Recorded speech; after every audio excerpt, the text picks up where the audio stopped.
Let's do it. That's so funny. Okay, here we go. Ready? 1, 2, 3, go. Welcome back to another episode of Little Tweaks, Giant Wins.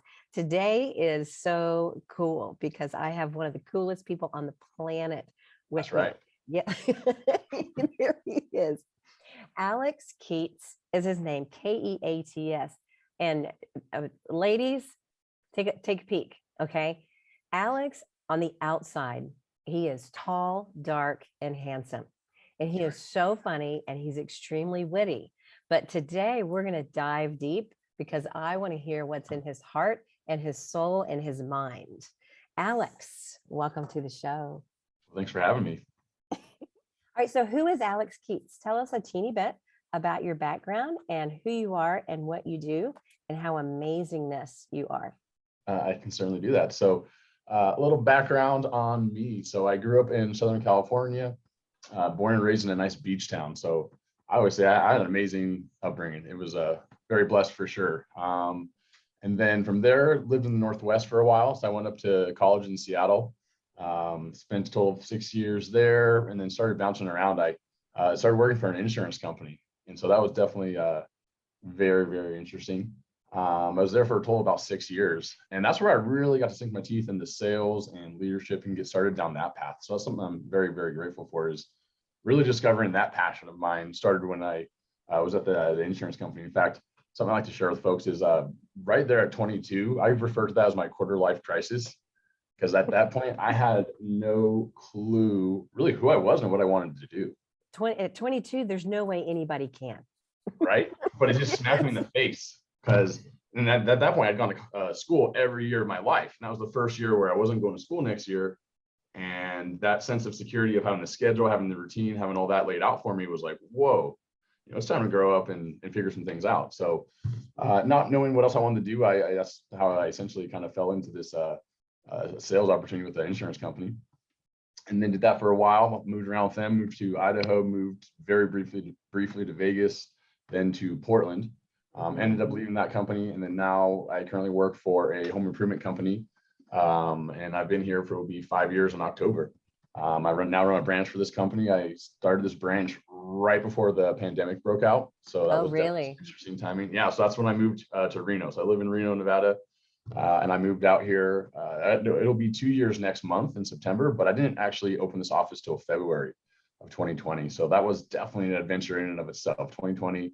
Sure, for most people was an exciting year, but it was a very exciting one for me, coming to a new town, opening up a new branch, a lot of new challenges, a lot of growth. So that was really fun. And then at the end of 2020 is when I found Apex. And that has been an amazing network. Obviously that's how we've gotten connected here. And so that's something that really started leaning into a lot this year in 2021, and having a lot of fun running my branch. Started Feel Yourself Friday with my suits, and just having a lot of fun this year. Okay, tell us about the suits, because and I'm gonna have my team find some pictures and have links and stuff. But you are the coolest dresser ever. Your suits, I have seen you in the purple, the pink, the orange. What color were you in yesterday? Weren't you in orange yesterday? Oh, it was Starburst actually. I still got a bag of them right here. I had all 4 colors. That was actually inspired by Mike Claudio. He even said one time I looked like Starburst, but I didn't have the pink at the time. So now I had all 4 colors, and I was rocking the Starburst yesterday. I love that. So tell me more about that. How did you start that, and what is the significance of your fun, colorful suits?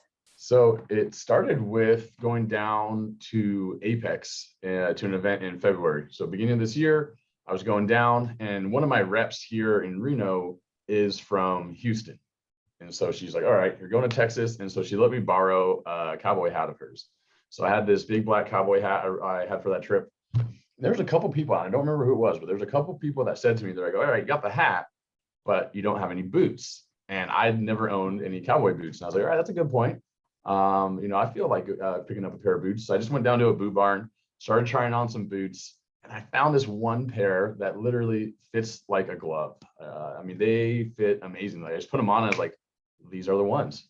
And they're these white boots with ostrich. And it's funny because I didn't even know what ostrich leather looked like until I got to the register And the lady at the register was like, "Oh, ostrich, great choice." And I was like, "Oh, that's what all those little bumps are." I didn't know until that point. Like I saw them, I was like, "That's kind of interesting. I don't know what kind of leather that is." And I got up there and I was like, "Oh, that makes a lot of sense." So I got these boots and they're awesome. And so then when I first got home, I was like, "All right, I want to get a white suit to match these white boots." I don't know why I was just feeling that. And I hopped on Amazon, and I love telling folks this. These suits, and people compliment them all the time, tell me how You, great they look. They're they 80 are awesome. bucks. Mhm. They're $80 on Amazon. I mean, Damn. they are not breaking the bank. And so now over the 6 months or so I've been doing this, I've actually bought quite a few of them. I have like up to 15 now. I Do bought you a lot of really? them. Yeah, but it started with this white one and it looked awesome and people liked it. And so I was like, you know what? I'm just gonna start doing this every Friday. And I've been doing it since February. It's been going on 6 months. The only Friday that I didn't put an actual suit on was when I was in Mexico. And I just wore a tuxedo t-shirt.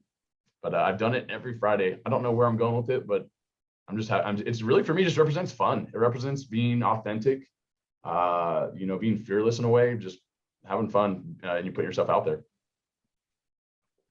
That's really powerful. And when I think it was at the MDM event is in February where you wore the pink one. And That was April. Yeah. Whatever that was the first time I saw you in one of the suits. And it was like, well, first of all, you look fucking awesome. And I didn't even know you then. And I believe I was probably one of the people that was like, damn good suit, dude. It was just, that's probably how we met. But even one of the speakers on stage, Sean Waden, was like, wear the pink suit. And that almost became like the theme of the event was go out and wear the pink suit, because it gets you noticed without being too loud. And I love that it represents just fun and fearlessness for you. That's outstanding. Absolutely. So I Googled you a little bit. Yeah. It's kind of what we do. So you have a lot of leadership, team building, and things like that out on your socials. Where did you learn and how did you get really good at this leadership thing? Tell me more about that. It's interesting because it's something that once I got into sales, I actually put it this way. It started with being pushed into it, but I quickly realized that's where I wanted to go. And actually, I should take that back. I mean, I've always liked leadership roles. In fact, growing up, I've always ended up, whether it was on a sports team or some sort of group, like usually being involved with running things and being a leader. And so something I've always been drawn to. And then I think once I realized there was a space like that within sales, that was something that I was just drawn to and got very excited about because it was only 1 year into sales is when I already was taking on a management role. And so from there, I've loved reading books. I've loved listening to audio. Because in the beginning, it was really just strictly kind of sales. I mean, I remember the first guy I really listened to a lot was Zig Ziglar. And then from there, it was Brian Tracy. And so that's why I think it's awesome when Ryan Stewman talks about, he talks about a lot of the same guys that he grew up on. And then from there, Tom Hopkins. I'm a huge Tom Hopkins fan. He has some awesome stuff. If you want to look up some sales stuff, he's one of those guys that has some really cool content, and you don't hear his name as often. But then from there, John Maxwell for me is really where I started picking up a lot on leadership. That was what was really cool for me was the insurance company I was at was big on Maxwell, and then now the home improvement company that I've gone over to is big on Maxwell as well. So I've read quite a few of his books, a lot of the different laws of leadership and teamwork and growth and that kind of stuff. So I say Maxwell is what got me started on leadership. And then from there, it's something that now I'm just always looking to explore and finding my own ways. I love it. Well, maybe you can start to write your own stuff. John Maxwell is really good. Yeah, you totally should. But John Maxwell is very involved with my employer and the coaches that we have inside of our very large corporate, mortgage company. They all study him. They've all met him. They've all worked directly with him. So it's very cool. I think that, I think leadership qualities, from what I see, I think they start when you're young. I remember when my daughter was on the tennis team in high school, she was one of the leaders. She was like the captain of the tennis team for like 2 years in a row. And I watch her grow into, the very bold young woman that she is right now. And she still has a lot of those leadership qualities that probably she's probably not aware of them. So how were you first aware that you had that skill growing and developing within you? That's a great question. I don't know if I've ever really pondered that. Um, but in the moment as I'm thinking about it, it's weird to say this, but it's always been there. So how did I become aware of it? I became well, and this kind of is a Maxwellism, is leadership is influence, nothing more, nothing less. Like I noticed even from an early age, I had influence on my peers, especially the people around me, like just by being authentic and being myself. I don't think I identified that part. That's more in hindsight as a, as a kid and someone growing up. I don't think I was like, I'm super authentic and super just, into freedom. But in hindsight now, like those are the core traits that I think I've always had. And I think that's drawn people towards me and definitely helped with influence. And to me, that's just over time led to leadership. I love it. Now, aren't you going just a teeny bit of a different direction right now with your well, let's take a peek at your hat that has this big old word on it that says win. There it is. Do that again. Win fast, win often. Tell me more about that. Yeah. So another really cool connection I made through Apex is working with Mike Claudio. So Love me amazing some guy. Claudio. Claudio is Absolutely. awesome. Squad for sure. Right. So, but connected with him really first time in person was at MDM, right? So the same event where I was wearing the pink suit, connected with Mike there. And just to take some of that, just to give the full story, to take it even a step further back, it started with, I'll take it all the way back. I had a friend approach me and suggest that we start our own roofing company. And at the time, and so I currently work for a roofing company. We do a few projects, but roofing is one of our main ones. But at the time, that was my first. I was like, I don't want to start something that's in direct competition with what I'm currently doing. That's just not what I want to do. But I wouldn't mind. Well, I didn't think this right away. I thought the next morning. I was like, but I wouldn't mind helping other roofing companies, with the experience that I have, the knowledge that I have, especially with what I've done running this branch. So, I thought to myself that I definitely think there's value in what I've been able to accomplish so far. And I want to be able to spread that and help people achieve things faster than even the time that I've done it. And so it's something where I reached out to Drewby at the time and said, hey, I'm interested in coaching. Who should I talk to? Now, the first person he connected me with was Chris Whitehead. He's like, all right, here, talk to Chris. He is very obviously involved in coaching of all kinds. And so talked with Chris, and Chris is like, yeah, you're probably not quite at a level to work with me, but I suggest you work with Mike. And then that's when I first connected with Mike, just through Facebook Messenger. And then we connected at MDM. And so, yeah, he kind of said, hey, I'm going to have you do a few things. I'm going to have you sign up with me to coach you. We're going to do a weekly call. You're going to go through my video content. I'm going to make sure that you're learning it, because the goal then was to turn around and have me teaching it and coaching other people on it. And so that's where we're at now, is I've been doing that for just over a month now, where I have 3 guys that I'm working with directly on helping them do some coaching. So it's really cool to be doing that with Mike. It's actually something that I always had an idea was something I wanted to do, but now that I even just tried it a little bit, I definitely see more of it in my future. Like it's something that I'm very excited about, very passionate about, and I'm excited to do more of it. I love that. And I think that's what's so cool, that when you get in a network of amazing people, whether it's, the group that we're in and Apex, which is an amazing network, or whoever, when you surround yourself with that, it's amazing what comes and what flows from within you. Just like we were talking right before this, like we were setting this up and I was like, oh my God, I just had this great idea. And these great ideas just manifest. And I love that you have started to step out from something that you maybe never even knew it was going to be.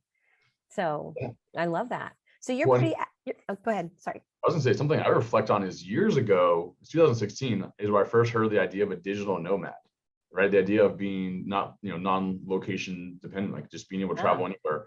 And at the time though, I was just like, man, I don't know if I have a skill set that I could do anything online. And now I'm starting to realize, I'm like, I always had this skill set. I just didn't know how to apply it. And so it's something that, like you said, just being connected with the right people, I'm starting to realize this is something I could have started years ago.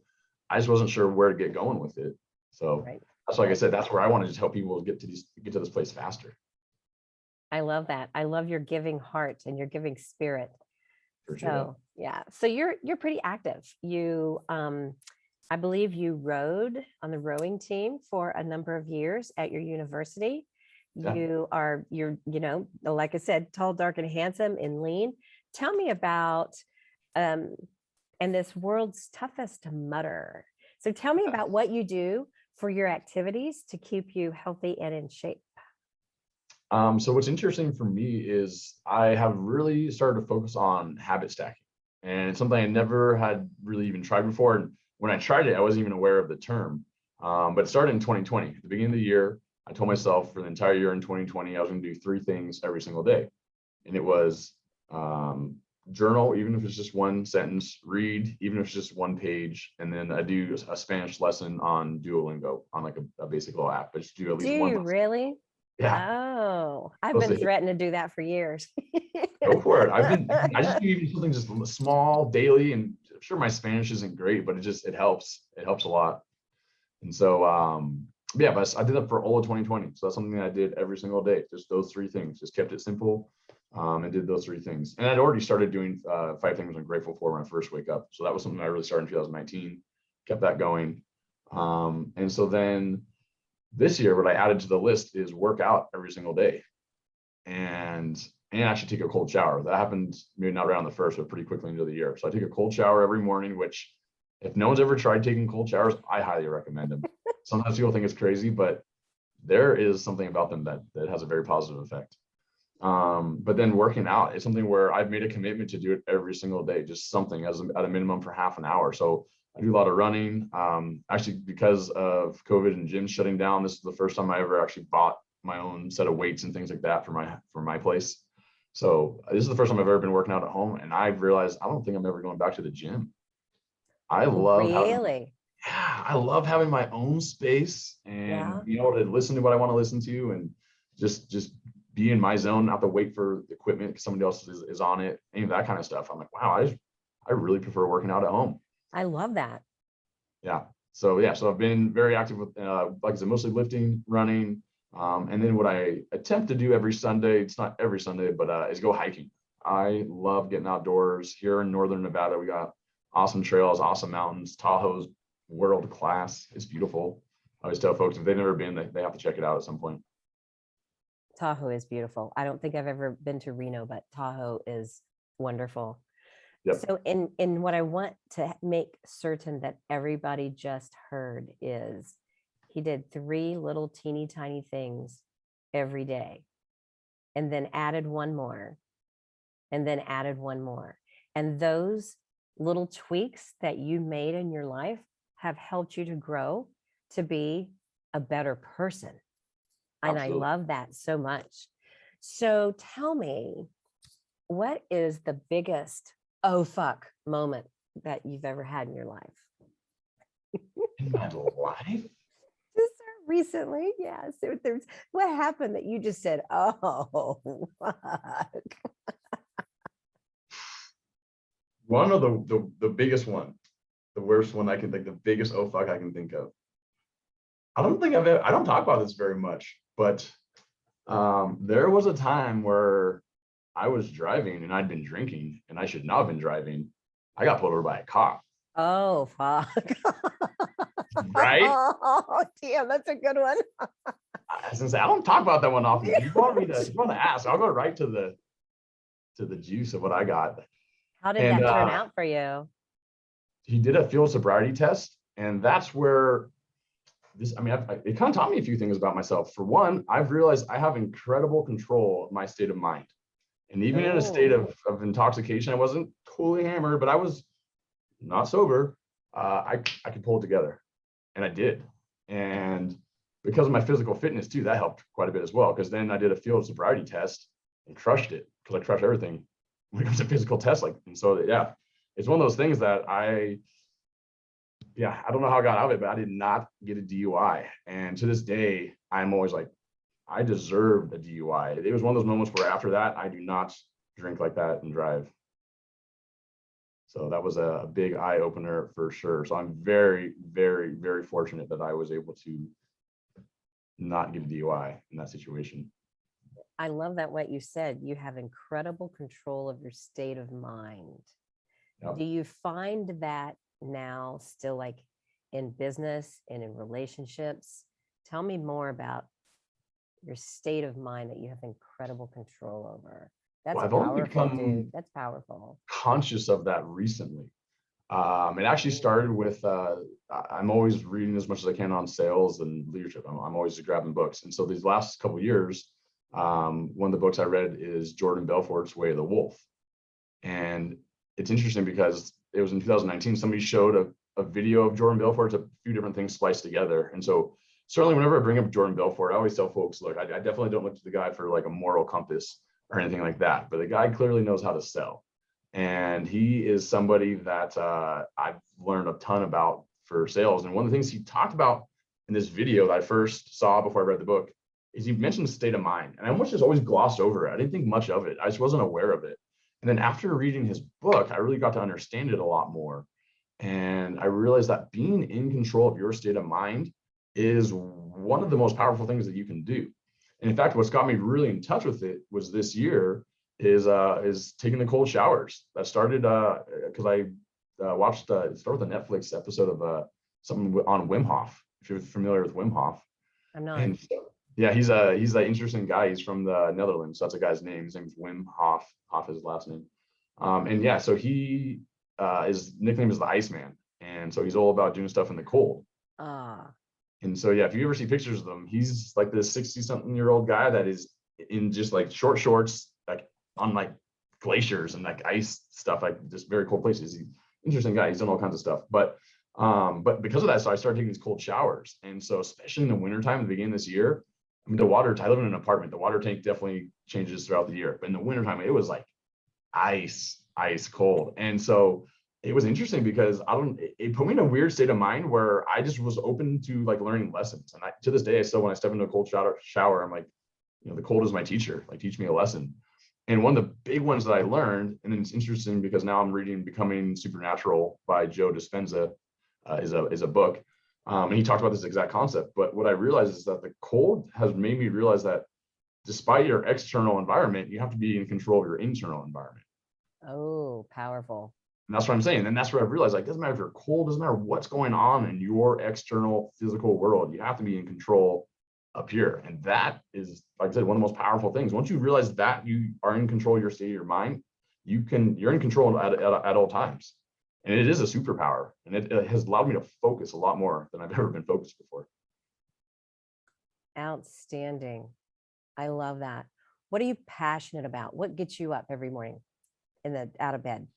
I'll put it this way. I mean, I have sort of a vision statement for my life that I came up with this year. I have sort of my mission or vision statement. I don't know what to call it, but here's what I tell myself is I am a lifetime student of sales and leadership so I can better serve other people. And that is the viewpoint I have every day when I wake up and I get going is, hey, I'm here just to be a student. I'm here to experience whatever the day is going to bring, good, bad, or indifferent. I'm going to learn the lessons because I'm a student. And then in turn, I want to turn around and use that to help other people. Because that can help me in all kinds of ways. It helps me build relationships, networks. Obviously, at some point, it can help me grow financially. It can do all kinds of things. What touches your heart? What touches my heart? I'm just going to say authenticity.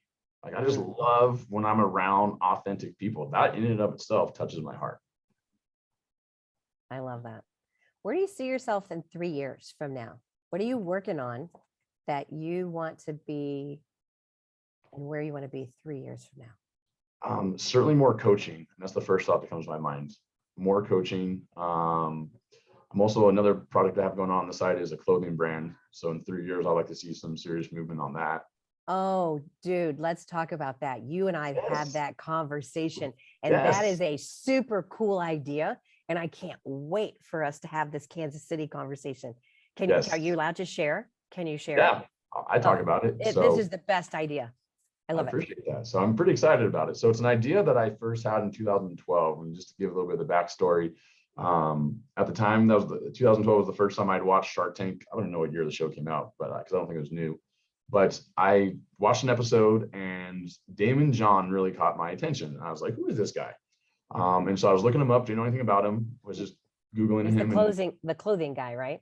Well, yeah. So I watched some the interviews and YouTube videos and stuff like that. And so, yeah, he was talking about FUBU and how he got started. And so, interesting backstory. I thought it was fascinating. And at one point, though, he mentioned how he came up with the name and mentioned that's an acronym. And up until I saw that interview, I had no idea that FUBU was an acronym. I didn't know it meant for us, by us, but I learned that through this interview. And he said he just kind of came up with it on the spot. Something he just thought of, and it was catchy, and he went with it. And so for some reason on the spot, I was like, I could probably come up with a catchy acronym. And so what just hit my brain at the time was the word proud. And to turn that into an acronym, I turned it into people representing our unique diversity. Oh, wow. And so, yeah, it's something that stood out in my mind. And I was like, okay, so how am I going to apply this? And so the idea I've been going off of, it's been in my mind for years now, is to do it based on cities, right? So you're talking about Kansas City, but the whole idea is you can do Kansas City proud, Dallas proud, Chicago proud, New York proud, LA proud, right? Do it by cities. And that way it's, the idea, since I had it since 2012, there's definitely been some people going after the same space, but I still think this is the best idea for it. But it's to make a brand and make clothing that locals to any given city actually want to wear. Because that's what first stood out to me in 2012 is I'd be walking around and I'm like, if you want to buy something that says your city on it, says Kansas City, you're either buying like sports gear or something that's kind of cheesy. Usually it's like a touristy type shirt, right? You still stuff you see at the airport or like stuff you get at the zoo or the museums or whatever, like it says the city, but locals don't wear that. Right. And so that's what I noticed. Now, like I said, since then, I think there have been some brands attempting to kind of fill some of the space, make some trendier stuff to represent your, to rep the city. But I think Proud is really taking it to a whole nother level. And so the whole idea is to make everything as local as possible. I want to have local artists as much as possible, local production, just really grow it organically in each city. And each city can really have its own take on it. I mean, that's the whole point, is represent what's unique about your city. Be proud of what is unique to your city. And so, yeah, so we're just in some of the early steps of it getting going here. But I'm excited to see where it can go. I think that's just a fabulous idea. I really do. Because I know in Kansas City, which, and I love Kansas City, and I'm originally from the Dallas area, and I love their stuff too. There's just so many ways you could go with that. I love the name. So, all right. So, folks, let's listen up. How can we help Alex? So, if you've got some some seamstresses, I don't know, but let's go with this. Where can people find you? Where can people follow you? Because this, ladies and gentlemen, Alex is somebody to keep an eye on. Alex is an absolute go-getter, climbing the ladder of entrepreneur and executiveship, and he is absolutely taking off. So we've got to stay up there with you, dude. Appreciate So that. So yeah, where can we follow you and find you? definitely the main thing is for me is Facebook. So that's the main thing. You can look up Alex Keats. By all means, please add me on there. I'm always looking to connect with more people, as well as I've been doing more and more, obviously, with Mike Claudio and Win Rate Consulting. So by all means, you can check out. They have a Facebook page. They have an Instagram page. There is also a construction selling Facebook group that I am helping now with Mike, helping run that. So definitely, by all means, anyone related to sales or construction, by all means, please check that page out as well. Real straightforward name, construction selling. And then by all means, if anyone still wants to try to hit me up by email, you can always hit me up at alex@winrateconsulting.com. Alex at Win, that's WinRate, WINRATE, winrateconsulting.com. Well, Alex, honey, you're a jewel. I just absolutely adore you. And you were just so, so, so much fun. I appreciate you as well. But women, back down. He's got to focus. Well, I got some spare time every now and again. Do you have any final things that you want to share with me and our listeners? Any sort of parting thought? This is always, for some reason, what always pops in my mind is what I've really focused on is just self-love. And that's what I like to end on. It's just really focus on self-love, right? And for me, that's where it all starts. And your ability to put love out into the world starts with the love that you feel inside. Amen, brother.